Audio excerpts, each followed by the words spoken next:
Good afternoon mga masiskarte sa buhay. Ayan, ngayong hapon po ay another live. Kaninang umaga nag-live din po tayo but ang special guest natin ay ngayong hapon. So, baka nagtataka kayo, mayroon tayong hapon na session. Ngayon lang po ito kasi alam naman natin ng mga negosyante busy yan.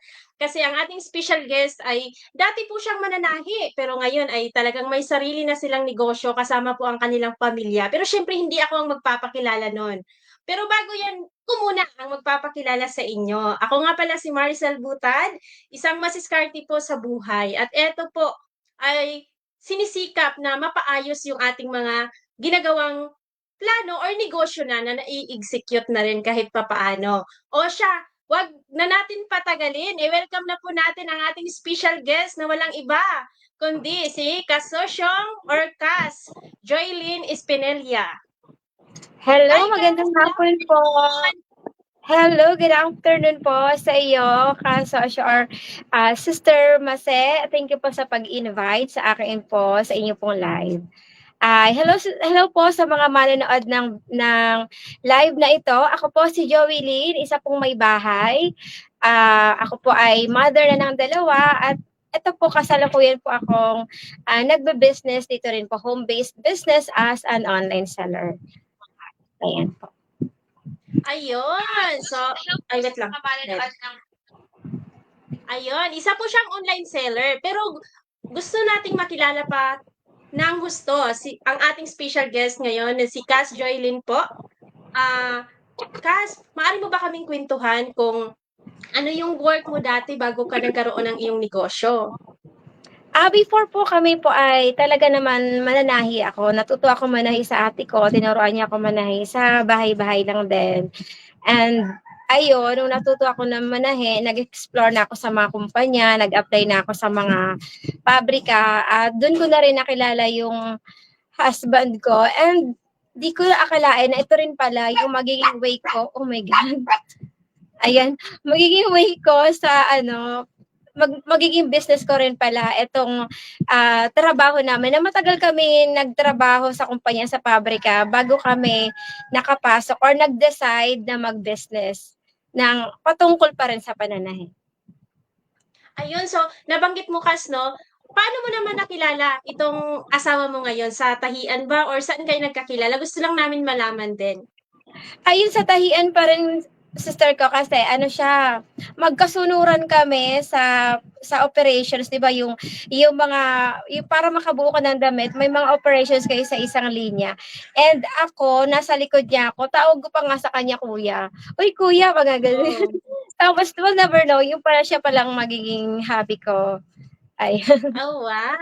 Oh, malay nyo sa mga viewers natin or sa mga masiskarting nanonood ngayon na yung matagal nyo lang hinahanap, eh nandiyan lang pala sa gilid-gilid at katrabaho nyo lang pala. Totoo. Tignan nyo yung nangyari sa kanila. So ngayon, gusto ko pa rin malaman 'no, na 'di ba, do'n kayo nagkakilala sa tahian. Paano niyo naman ngayon napagdesisyonan na eto na talaga ang gawin nating negosyo kahit magkapamilya na kayo? Nung bumukod kami ni Habi sa kumpanya, kasi nag-decide na rin kami na umalis doon. Matagal din kami na nagtahian sa Taytay yung mga piece rate. Bago talaga kami nag-decide na mag-business. Kung minsan pagbabalikan ko, parang dapat pala paglakbas natin ng pabrika, nag-put up na kaagad tayo ng sarili natin. Syempre mahina ang loob natin, di pa tayo ganun kaano. Nag-start talaga kami sa pagpapakyawan sa Taytay. At nung nag-decide na kami na pagtulungan na lang sa bahay na lang natin, pero umaangkat pa lang kami noon ng tahi sa Taytay pa rin. Nung nag-decide kami na sa bahay na lang, sa sarili na lang namin.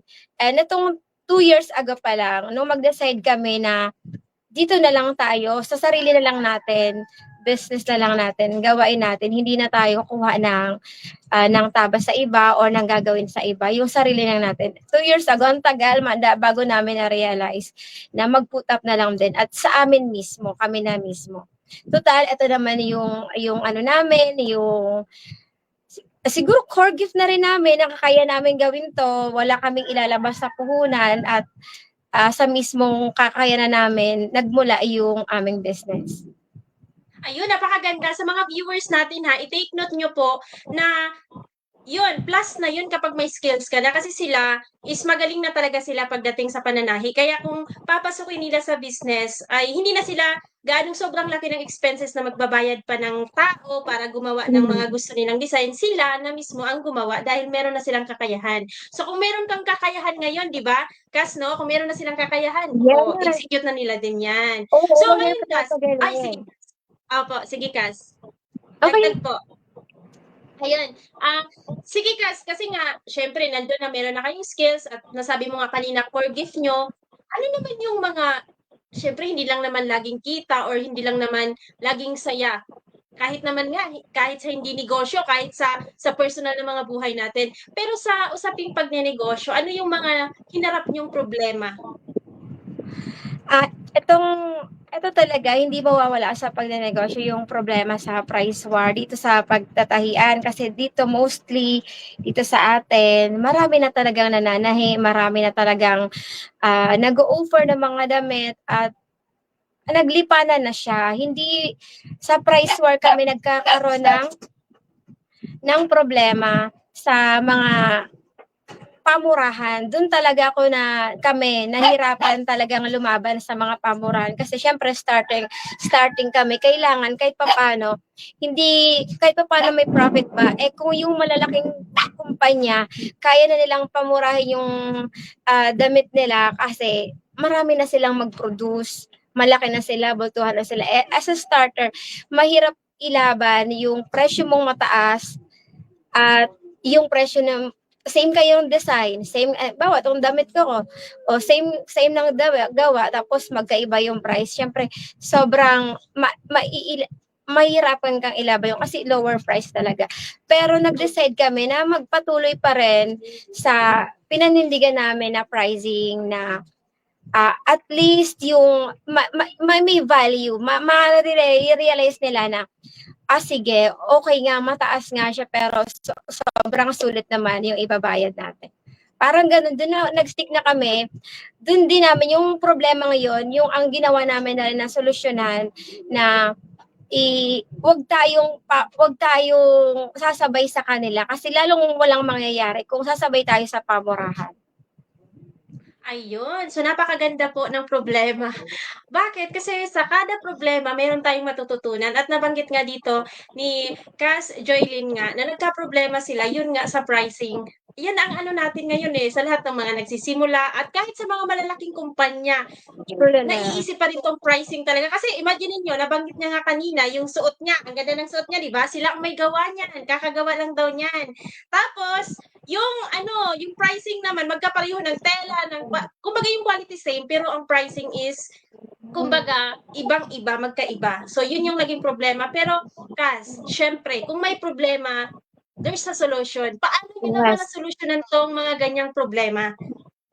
Ang unang-una, hinigpitan namin yung sa cash flow, kailangan, kasi lahat naman mayroon talaga siyang, what you call this, meron ka talagang ma-earn na, kahit gaano siya, yung cash mo, meron ka talagang earnings. Ang problema lang, hindi mo siya napapalaki or di mo pa siya naipaparolyo. Binantayan namin yung cash flow namin. Isa yun sa mga ginawa naming solusyon sa problema namin na yon na pamurahan na yon. Pinaikot namin yung cash namin, talagang binantayan namin ng ng mahigpit yung cash po namin kasi hindi maliit lang konti lang ang benta mo kasi nga hindi kayo maraming bultuhan, hindi ka binibilhan ng marami. Kaya ngayon, yung cash na naibenta mo, yun, bantay mo siya para, yun ang naging solusyon namin, paano kami itawid yung price war na yun sa problema ngayon. Kailangan naming bantayan yung ikot ng cash flow.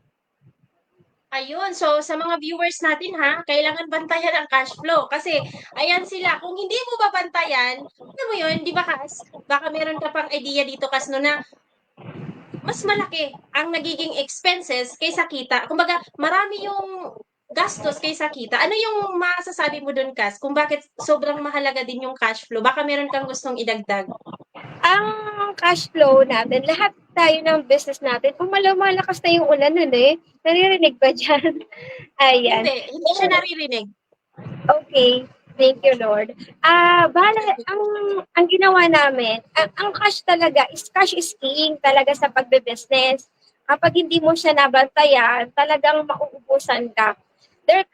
Meron nangyari sa amin to na, alam mo yun, na nawalan ng cash dahil nga, namin nabantayan, di namin nabantayan yung paggamit ng cash flow na hindi na pala namin cash, hindi na pala namin cash, yun, di ba? Napagsasama namin yung pera ng business at yung pera ng pamilya. Yun ang isa sa mga problema namin na patungkol din sa paghahawak ng cash flow. Malaki ding problema ang expenses ng tsaka yung expenses namin talaga, kung alin pa yung di ka masyadong maglalagay ng inventory. Napaka-importante yun na marami ka nga inventory pero di mo naman nabebenta. Tulog din yung pera mo doon.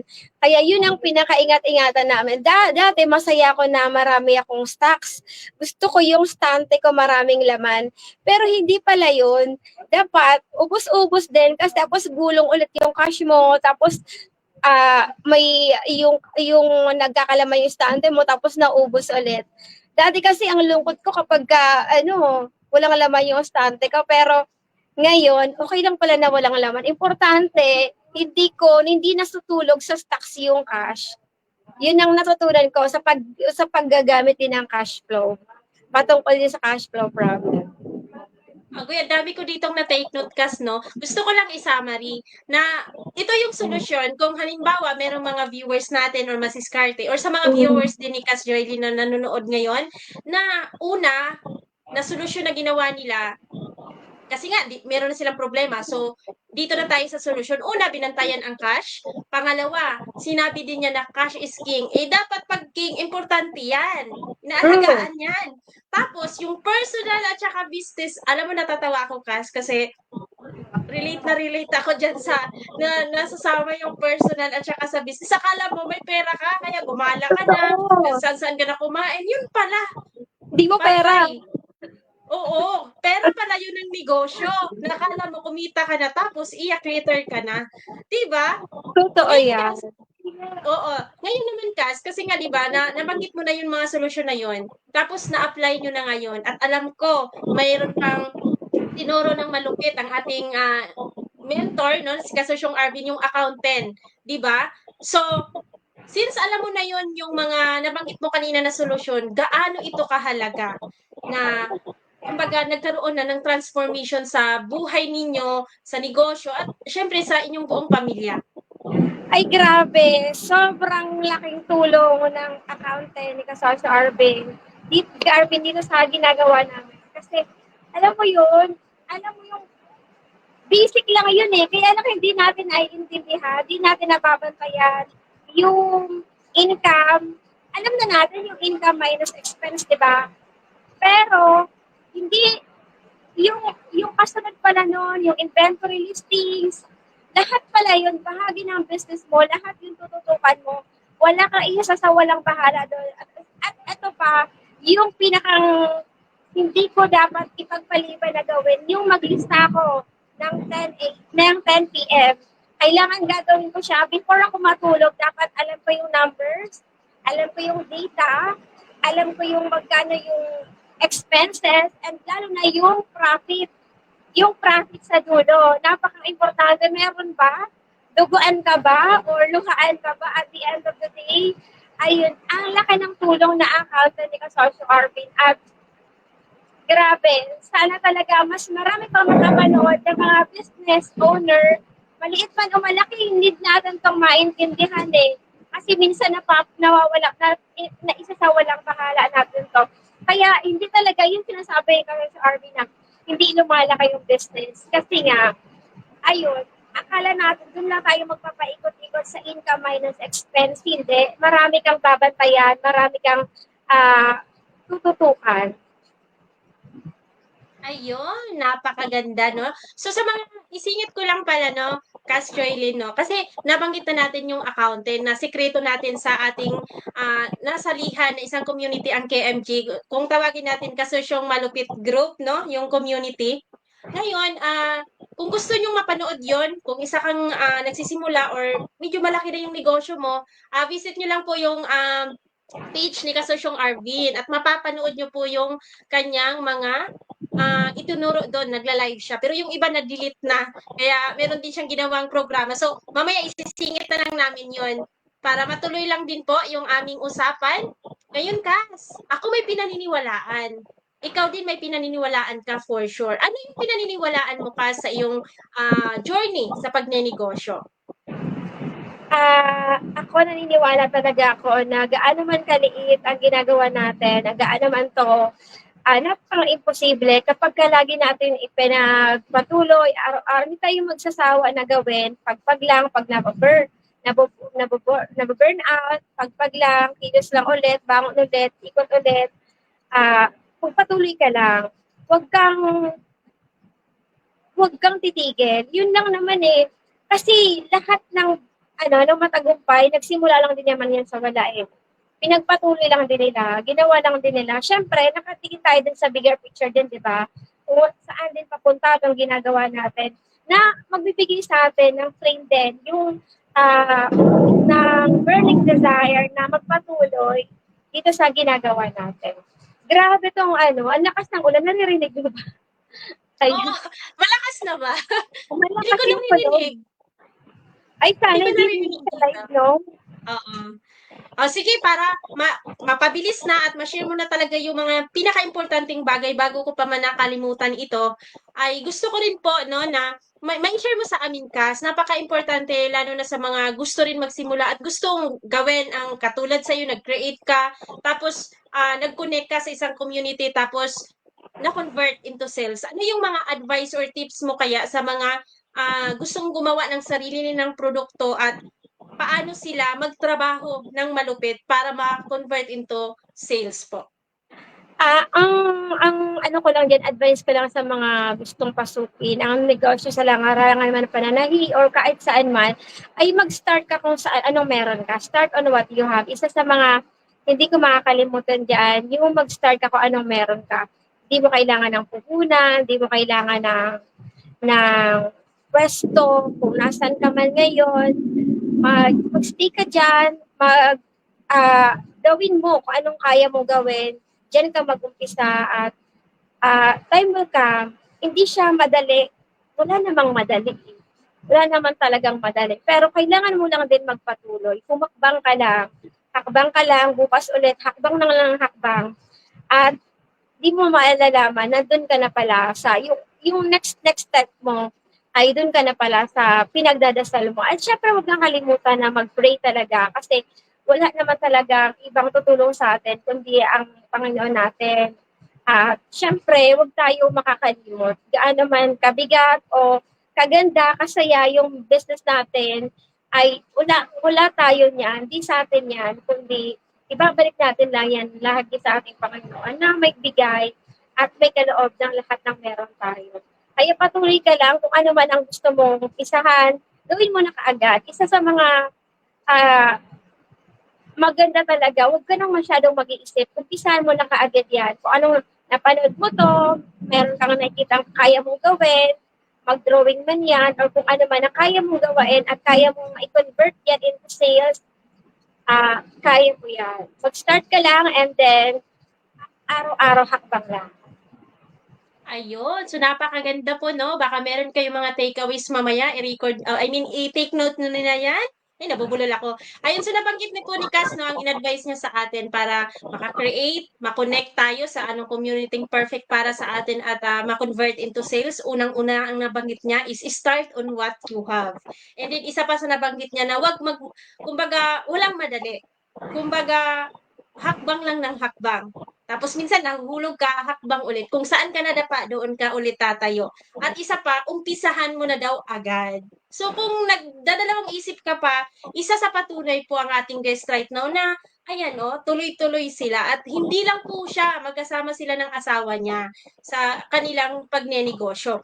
Ngayon, Kas, ano naman yung mga dapat nilang iwasan para kahit papaano, okay naman na magkamali, eh, kasi lagi namang ina-advice na magkamali ka ng magkamali ka, mas damihan mo yung pagkakamali mo sa pagnenegosyo para mas marami ka ng matutunan. Pero siyempre sa pagkakamali, kung meron ng mga nauna na nag-advice sa'yo, ano yung dapat nilang iwasan sa pagsisimula din ng negosyo or kahit may negosyo na po sila?